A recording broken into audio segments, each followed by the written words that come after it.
Hey guys, welcome to day two.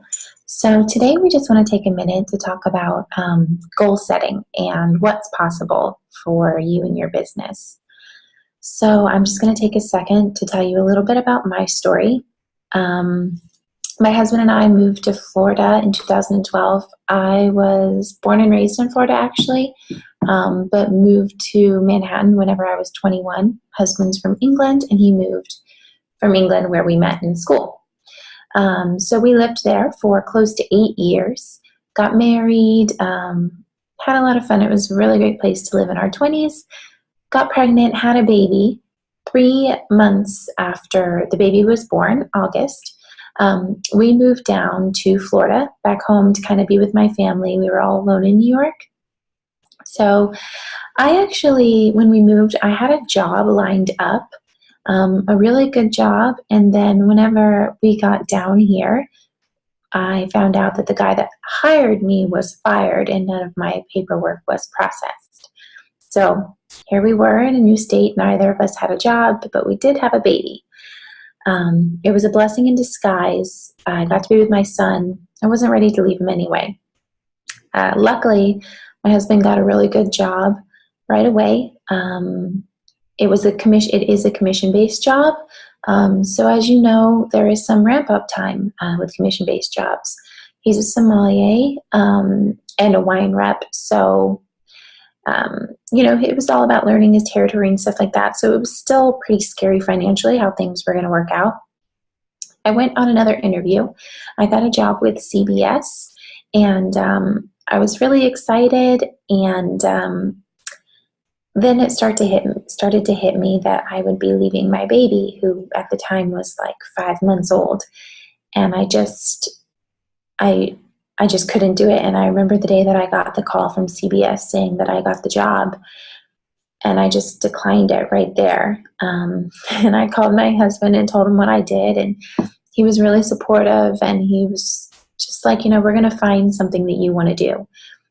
Spent my whole life kind of in the performing arts. Did a lot of, I grew up as a classical dancer and got into like modeling and acting. That's where my husband and I met, at a performing arts conservatory in New York. And I'd always been into fitness, obviously starting with dance, and I got a lot into sports. I started personal training, became a yoga teacher and that kind of stuff. So I was really comfortable in health and fitness, and I loved it. So I started teaching yoga. It only kept me out of the house a couple of hours a day, and I still got to be with my son. But yoga teachers, unless you're kind of hustling and hitting the pavement all day, every day, you're not making a great income. So it wasn't the time for us to be going from 2 incomes to 1, especially whenever we were trying to start over in a new state with a baby. So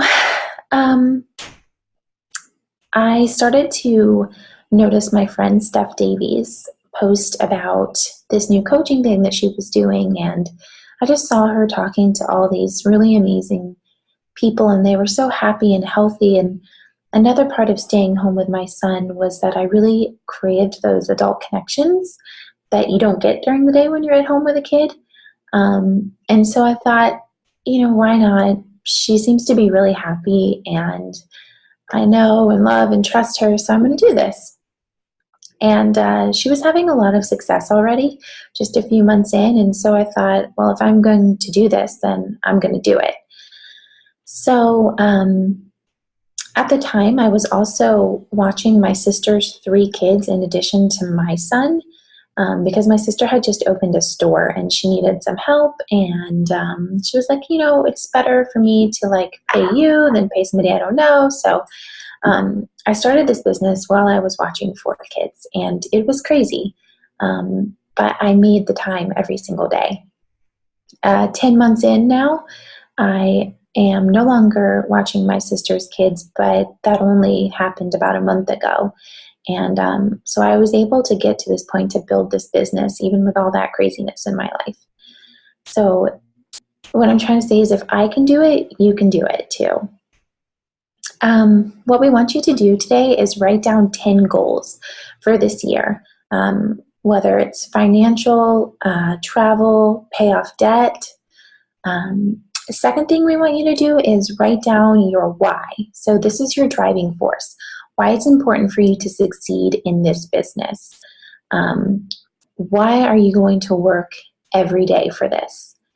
The third thing we want you to write down is the time that you're willing to commit daily to your business. We want you to share this with us and with your upline. This is something that's really important to define so that we know how to lead you best. If you're going to give an hour a day because you want this to be something big 3 years from now, that's good for us to know so that we know how to lead you in order to reach those goals. So that's your 3 things to run with today. When I started to work from those ideas, my business grew. I started to do all the things that we're going to talk about in this training, from doing my daily checklist, my power hour, to reading my personal development, drinking my shakes, getting my workout in, plugging into calls, trainings, meetings, webinars, talking to new people and building relationships. That has to be what this business is about. My first paycheck was $70.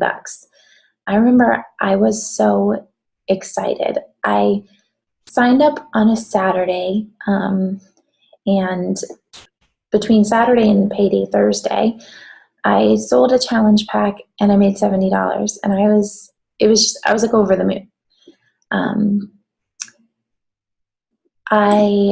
My fourth paycheck was like $150, and I was sold, guys. I could feel the effect of this business in my life and the lives of those that I was helping. I started in October, and I went Emerald a couple weeks later, and I did that with one coach that was working the business and one discount coach, my husband. I went Diamond end of February, so a little over 3 months later. And 2 months after that, I went 1 star.